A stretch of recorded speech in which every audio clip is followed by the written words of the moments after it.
हमारे साथ स्टूडियो में मौजूद हैं doctor B B Arora, professor in biotechnology, faculty of engineering and technology.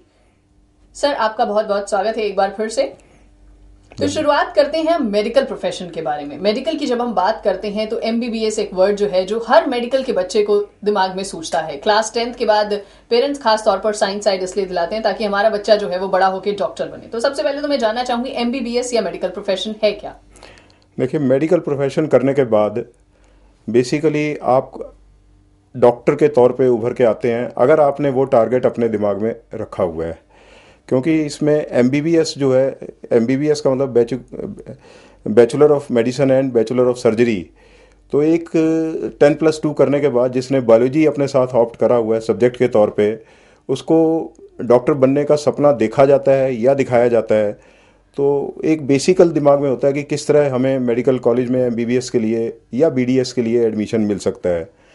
तो इस बारे में मैं आपको ये बताना चाहूँगा कि आज हिंदुस्तान में तकरीबन 300 के आसपास रिकॉग्नाइज्ड या परमिटेड मेडिकल कॉलेजेस हैं और उसमें तकरीबन 35,000 जो स्टूडेंट्स हैं वो एमबीबीएस की डिग्री लेके निकलते हैं और 30,000 के आसपास ग्रेजुएट्स बन के उसमें से निकलते हैं। ज़्यादा जो हमारे पास मेडिकल कॉलेजेस हैं वो गवर्नमेंट सेक्टर या प्राइवेट सेक्टर में है। अभी कॉरपोरेट सेक्टर जो है इसमें इतना ज़्यादा इन्वॉल्व नहीं हुआ है। धीरे धीरे कॉरपोरेट सेक्टर भी अब मेडिकल कॉलेजेस के फील्ड में आने की कोशिश कर रहा है। बाकी बहुत सारे कॉलेजेस जो हैं अलाइड फील्ड्स में हैं, मेडिकल साइंसेज में, जैसे नर्सिंग है, फिजियोथेरेपी है, फार्मेसी है। तो किसी भी मेडिकल कॉलेज में एडमिशन लेने के लिए +2 लेवल पे आपके पास बायोलॉजी का होना बहुत ज़रूरी है और तभी आप उसके लिए एलिजिबल होते हैं। एक पर्टिकुलर परसेंटेज फिक्स होती है हर कंपटीशन के लिए और आपकी उम्र उस टाइम 18 साल की होनी चाहिए और 5.5 साल एमबीबीएस को करने में यूजुअली लगते हैं और बीडीएस करने में 5 साल लगते हैं। इसका मतलब यह है कि अगर आप 18 साल की उम्र में एमबीबीएस में एडमिशन लेते हैं तो 24 साल के जब आप होते हैं तो ग्रेजुएट बन के आप वहाँ से निकलते हैं। इसमें बड़ी इंटरेस्टिंग बात जो मैं आपको बताना चाहूँगा कि हमारे पास जितने स्टूडेंट्स यहाँ से हमारे ग्रेजुएट्स बनते हैं उसमें से 5 से 10% तो एक तरह का बाहर चले जाते हैं, USA, UK, Canada, Australia and other countries.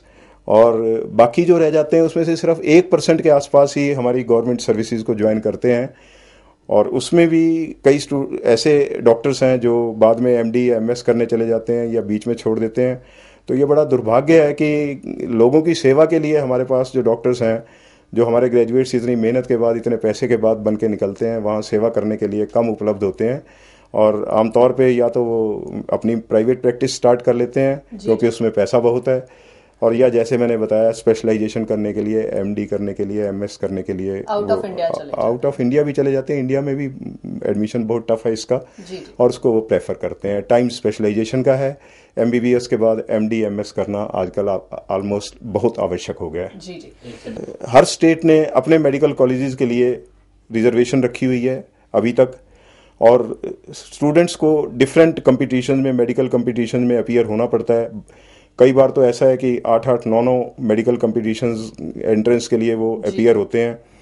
तो इस तरह उनको क्लासीफाई करा गया है। वैसे आजकल जो है एक सुप्रीम कोर्ट की तरफ से एक ऑर्डर आया है कि जिसमें ऑल इंडिया लेवल पे एक ही टेस्ट करने की बात करी जा रही है और अगर वो लागू हो जाती है तो हो सकता है आने वाले सालों में इतने ज़्यादा कंपटीशंस के लिए बच्चों को ना बैठना पड़े।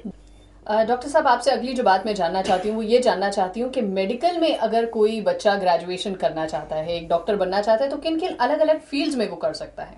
देखिए, बेसिक प्रेफरेंस तो शुरू में जब बच्चा एंट्रेंस के लिए जाता है शायद एमबीबीएस या बीडीएस के लिए ही होता है और उसके बाद कुछ और लाइनें खुली हुई हैं। अगर वहाँ एडमिशन नहीं मिल पाता तो बी फार्मा करा जा सकता है। स्टूडेंट्स बीए एमएस को ऑप्ट कर सकते हैं। इसमें बीएससी नर्सिंग है, बीपीटी फिजियोथेरेपी की है, बीयूएमएस यूनानी मेडिसिन है। तो ऐसी साइड की मेडिकल से जुड़ी हुई कई फील्ड्स हैं जिनमें बच्चे एडमिशन ले सकते हैं। और एमबीबीएस करने के बाद ओबियसली जैसा मैंने अभी कहा कि टाइम स्पेशलाइजेशन का आ गया है और मोस्टली जो स्टूडेंट्स हैं एमबीबीएस डॉक्टर्स हैं वो एमडी एमएस करना चाहते हैं और वो स्टूडेंट्स जो इस लेवल से भी नीचे आते हैं और इसी फील्ड में रहना चाहते हैं वो फिर लैब टेक्नीशियन, रेडियोलॉजिस्ट, असिस्टेंट के तौर पे ऐसी कई लाइनें हैं जिसमें वो प्रवेश पा सकते हैं।